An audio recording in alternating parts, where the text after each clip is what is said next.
परम पूज्य गुरुदेव, परम वंदनीय माता जी सूक्ष्म रूप से विद्वान हैं, प्रणाम नमन करता हूँ। दोस्तों, पंडित दीनदयाल उपाध्याय जी की जन्मस्थली धानक्या स्टेशन, जयपुर, राजस्थान से मैं बाल्यकाल सेवा संस्थान का अध्यक्ष बच्चा डॉक्टर सभी मानव मात्र को प्रणाम करता हूँ। दोस्तों, पहली तो यही बात है कि मैं खुद गायत्री परिवार से हूँ और मेरे गुरुजी पंडित श्री राम शर्मा आचार्य हैं। ये मुझे सबसे पहले पता लगा दुनिया में। तो ये मुझे जब से बचपन के बाद काफ़ी बाद में मेरा हालांकि मुझे अखंड ज्योति मिली थी, लेकिन जिस दिन अखंड ज्योति मिली थी उस दिन के बाद में फिर मैं गुरुजी का शिष्य बन गया दोस्तों। और बस एक ही जिज्ञासा थी कि उनकी किताबें पढ़ने में जो आत्म तृप्ति, जो आत्मा की प्यास थी वो तृप्त होती थी, क्योंकि आत्मा बहुत सारा ज्ञान के प्रश्न पूछती थी, तो उनके उत्तर, हर चीज़ के उत्तर प्रश्न आने से पहले गुरु जी के किसी भी एक किताब का पेज खोलते ही उपलब्ध हो जाते थे।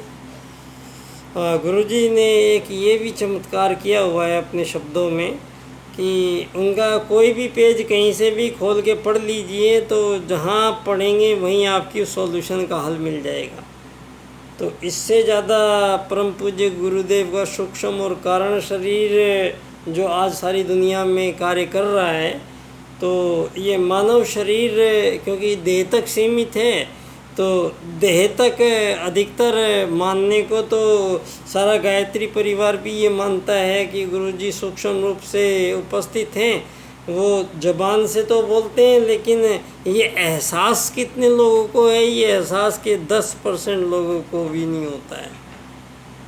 शांति कुंज में चल रहे हैं, भंडारे चल रहे हैं, पाठ चल रहे हैं, सारी चीज़ें हो रही हैं, सारे सत्र चल रहे हैं, युग परिवर्तन के नए नए सत्रों को अंजाम दिया जा रहा है अपने कार्य में भली भांति। परम पूज्य गुरुदेव का जो आप देख सकते होंगे कि तो वहाँ पर उस तक्षशिला से भी महान जो धरती पे जो परम पूज्य गुरुदेव का विश्वविद्यालय है, देव संस्कृति का जो प्रसार सारे विश्व में परम पूज्य गुरुदेव ने जो अपना ही अंशज जो एक हमारे आदरणीय डॉक्टर चिन्मय पांड्या जी, उनको मैं नमन करता हूँ।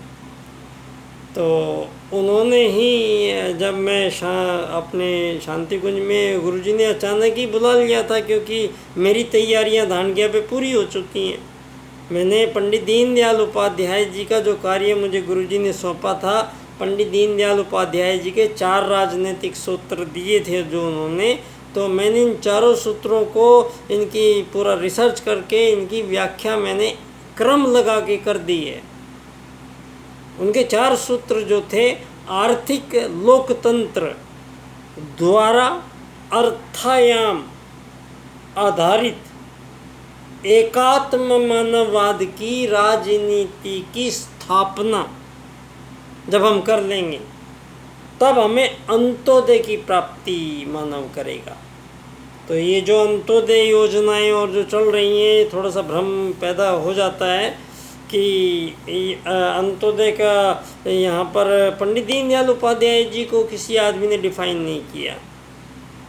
मैंने ये मेरा दुर्भाग्य रहा, और दुर्भाग्य ये रहा कि मैं आज से 20 साल पहले जब मुझे ये फॉर्मूला समझ में मेरे दिमाग में कौंध गया था, तो मैंने उसी टाइम आदरणीय एकात्म मानव अनुसंधान के जो अध्यक्ष हैं आदरणीय डॉक्टर महेश शर्मा जी दिल्ली में, जिन्होंने दीनदयाल उपाध्याय जी के पूरे जीवन क्रम को सारी दुनिया के सामने प्रस्तुत किया है, जिन्होंने दीनदयाल वांग में कई खंड उन्होंने प्रकाशित किए हैं, मैं उनको बहुत बहुत साधुवाद और धन्यवाद देता हूँ कि दीनदयाल उपाध्याय जी के जीवन परिचय के बारे में वो बता पाए।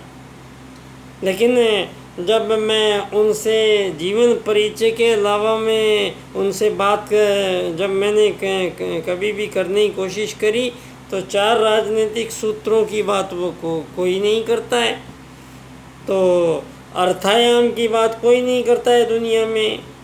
सारे दीनदयाल उपाध्याय जी के इतने नाम के ऊपर इतने संस्थान, इतने सब कुछ खुला पड़ा भरा पड़ा है, जैसे दीनदयाल जी को ये सब कुछ अर्पण किए हुए हैं। लेकिन दीनदयाल जी का तो 4 राजनीतिक सूत्रों में से एक का भी पालन नहीं किया जा रहा है। पालन वही उसी पूंजीवाद आधारित लोकतंत्रवाद का किया जा रहा है जो हम पे षड्यंत्र रूप में थोप दिया गया था। पंडित दीनदयाल उपाध्याय जी ने आज़ाद होने के बाद में आज़ाद भारत में ये प्रश्न किया था कि हमारे देश की अर्थ नीति कैसी हो। ये अर्थ क्या है, ये पैसा धन रुपया पैसा संपत्ति क्या हो। जिस देश में यहाँ पे पानी की प्याऊ खोला करते थे 200 मीटर पे, लोग प्याऊ पर पानी पिलाने को धर्म समझते थे, मेहमान आने को भगवान का प्रारूप समझते थे। आज वही प्याऊ लगाने वाले आपके बोतलों में पानी भरवा के, धीरू भाई अंबानी जी उन्हीं का पानी है, प्लास्टिक की एक बोतल दे दी उसमें भर के, और वही पानी वाला उस बोतल को 20 रुपये में बेच रहा है। उसको आप 3 रुपये दे रहे हो, 17 रुपये धीरू भाई के पास जा रहे हैं। यह आर्थिक उदारीकरणवाद से संचालित सारी दुनिया की अमीर गरीब मालिक नौकर बनाने वाली जो पूंजीवादी राजनीतिक व्यवस्थाएं जो पश्चिम की देन है। पंडित दीनदयाल उपाध्याय जी ने स्पष्ट किया अर्थायाम में कि भारत का सनातन विचार ये नहीं है कि मानव किसी से कोई वस्तु विनिमय करेगा, मानव किसी की सेवा कार्य करेगा तो बदले में कुछ लेन देन होने वाला नहीं है। यहाँ पे आप मेरा ये काम कर दीजिए तो बदले में क्या देंगे आप, बदले में कुछ नहीं मिलता है। यहाँ पे ये सारी सृष्टि के सभी जीव इसी नियम को फॉलो करते हैं। तो दीनदयाल जी अर्थायाम में कहते हैं कि बदले में धन रुपया पैसा संपत्ति दिया जाएगा, ये विचार सनातन विचार नहीं है और ये पश्चिम का विचार है। तो वही विचार सारी धरती पे उन लोगों ने पहले लोगों को गुलाम बनाया, फिर मानवों को आज़ादी के सर्टिफिकेट बांटे जा रहे हैं देशों में, जबकि मानव से आज़ादी संभव है नहीं। किसी भी धरती पे एक ही प्रजाति के जीवों में किसी भी प्रकार की आज़ादी संभव नहीं है। और मानव सर्वश्रेष्ठ जीव होने के बाद यहाँ हजारों साल से आज़ादी की लड़ाई लड़ रहा है। तो युग परिवर्तन क्या है फिर? युग परिवर्तन में सबसे पहले मानव की पहचान बदली जाएगी। इस बार मानव को एक शरीर मान के, अमीर गरीब मालिक नौकर मान के, ऊंचा नीचा काला गोरा मान के, हिंदू मुस्लिम सिख ईसाई मान के, विकसित अति विकसित अल्प विकसित अविकसित मान के आप इनको यूरोपियन और दक्षिण अमेरिकी मान के सारी दुनिया के मानवों को जो आप धरती पे ये आज़ादी की जो सीमा रेखाएं खींच के बैठे हैं, ये धरती का अवैध अतिक्रमण है। और ये अतिक्रमण आपसी मानवों के बीच में युद्धों के रूप में धरती पर संचालित हो रहा है। ये है पूंजीवादी लोकतंत्रवाद, जिसमें आपने हमारे धरती के पहले राजनीति की जो स्थापित करने वाला जो देश है। क्यों? क्योंकि धरती पे पहले सतयुग था। सतयुग में न राजा न प्रजा न कोई दंड न कोई दांडिक, क्योंकि सत्व की अधिकता थी। तो मानव देह में आई हुई आत्मा को ये ज्ञान रहता था कि मैं एक शरीर नहीं हूँ, मैं एक आत्मा हूँ और आत्मा का कार्य है परमात्मा का मिलन। तो मुझे मेरा जो कार्य है वो है कि इस परमात्मा के द्वारा रचा गया है निखिल विश्व ब्रह्मांड को समझते जानते हुए मैं उसमें विलीन हो जाऊं। यहाँ मानव का आज तक धरती पे 6-7% से ज़्यादा दिमाग किसी का यूज़ नहीं हो पाया है। वो कारण कि आपने बचपन से ही ABCD काला गोरा मोटा पतला लंबा अच्छा सुंदर कुरूप मीठा खट्टा नमकीन, ये कुछ शब्दावलियाँ जीवन से संबंधित इतनी सी शब्दावलियाँ भरी है। और इन्हीं शब्दावलियों में मानव जीवन रोटेट होता हुआ यहाँ से पूरा होके चला जाता है। कारण क्या रहा? कारण ये रहा कि आपके ऊपर उसके दिमाग को देने के लिए इस निखिल विश्व ब्रह्मांड में जो कार्य आपने दिए हैं, वो आपने आपको रोटी कपड़ा मकान चिकित्सा शिक्षा स्वास्थ्य सम्मान के लिए धरती पे मानव को कटते मारते हुए 1000 साल हो गए हैं। तो आपने मानव को लक्ष्य से भ्रमित कैसे हुआ? क्योंकि वेद सूत्र पहले ही 84 लाख प्रकार के जीवों को स्पष्टतः ये बता चुके हैं न कि आत्मत सर्वभूतेषु वसुधैव कुटुंबकम। तो जहाँ वसुधैव कुटुंबकम G20 की मीटिंग में इस बार भारत वसुधैव कुटुंबकम लिख के बैठा हुआ है, तो आप वसुधैव कुटुंबकम और उनके वैश्वीकरण जो 80 साल पहले लाए थे, आप अंतर बता दीजिए मुझे, क्या अंतर लेके आए हैं आप? आत्मा आपके पास भी नहीं है, आत्मा उनके पास भी नहीं है। तो आप जो ट्रिलियन इकोनॉमी की हमें बात बताते हैं, हम 30वें नंबर पे जा रहे हैं, हम 4थे नंबर पे जा रहे हैं, हम पहले नंबर पे जा रहे हैं, वो नंबर को ख़त्म करने का जो सूत्र है वो है अर्थायाम, वो है एकात्मवाद, जो धरती के 7 अरब लोगों को इस जंजाल से मुक्ति दिलाता है, जिसका नाम राजनीति है। नीति निर्धारक तत्व धरती पे युग परिवर्तन का जो सूत्र है, राजनीति के माध्यम से परम पूज्य गुरुदेव ने, पंडित श्री राम शर्मा आचार्य जी ने उन्हीं के पंडित दीनदयाल उपाध्याय जी को ये कार्य सौंपा था और उन्होंने जनसंघ पार्टी की स्थापना की, अखंड दीपक उसका चुनाव चिन्ह रखा और उत्तर प्रदेश में उसकी गठन की। उसके 1 महीने बाद में उसको राष्ट्रीय स्तर की पार्टी बनाया गया। उसी पार्टी का जो संविधान लिखा वही भाजपा पार्टी बन के आज आदरणीय प्रधानमंत्री जी G20 की मीटिंग में वसुधैव कुटुंबकम लिखते हैं। लेकिन यहाँ कल दीनदयाल उपाध्याय जी की जन्म स्थली पे आते हैं और यहाँ पर एकात्म मानववाद की बात नहीं की जाती है, आत्मवत् सर्वभूतेषु की बात नहीं की जाती है। और मेरा दुर्भाग्य कि मुझे इन लोगों ने महाकल अंदर तक नहीं जाने दिया। मैंने पहले ही से ये बात बोली थी कि मुझे दीनदयाल जी पे मैंने जो अपनी व्याख्याएं लिखी हैं, उनमें से एक पुस्तक मुझे आदरणीय प्रधानमंत्री जी को कल वहाँ देनी थी, लेकिन मैं वहाँ पे मुझे दूर से ही वापस वहाँ पे मुझे कर दिया गया। मैंने PMO में भी बात की, लेकिन वहाँ से भी कोई मुझे स्पष्ट उत्तर नहीं मिला। तो अब किताब तो जानी है, किताब तो क्योंकि यहाँ मेरा काम पूरा हो चुका है, तो अब मुझे आदरणीय प्रधानमंत्री जी हो चाहे UNO में मुझे जाना है, क्योंकि UNO के बिना मेरी बात बनेगी नहीं। तो मेरी है मानव एकात्मवाद से समग्र व संपूर्ण वैश्वीकरणवाद, सारे विश्व का एकीकरणवाद होगा, लेकिन समग्र व संपूर्ण रूप से होगा, आर्थिक वार्थिक नहीं। तो मेरा विषय पंडित दीनदयाल उपाध्याय जी के 4 सूत्रों को मैं इस क्रम से व्याख्या करता हूं दोस्तों।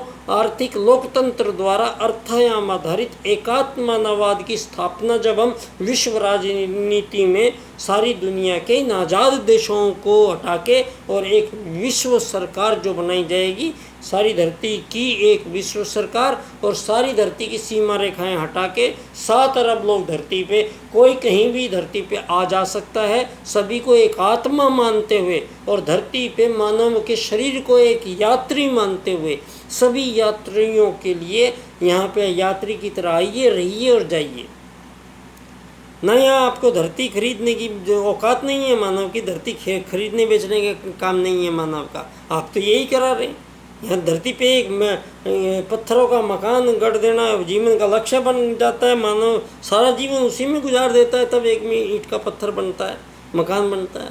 ये अब थोड़े से दिन बाद में जब धरती पे भारत में ही रोज़ 90,000 से ज़्यादा बच्चे पैदा हो रहे हैं, इन एक ही दिन में 90,000 बच्चे पैदा हो रहे हैं धरती पे, 90,000 घर एक दिन में बना के देने होंगे, तो सारी धरती को कब तक बना के दोगे आप लोग? प्लानिंग नहीं है। सारे विश्व के इन राजनेताओं के पास एक दूसरे को मारने काटने, एक दूसरे के अहंकारवश यहाँ धरती के ये जो 7 अरब लोग वोटर हैं वो क्या कर रहे हैं?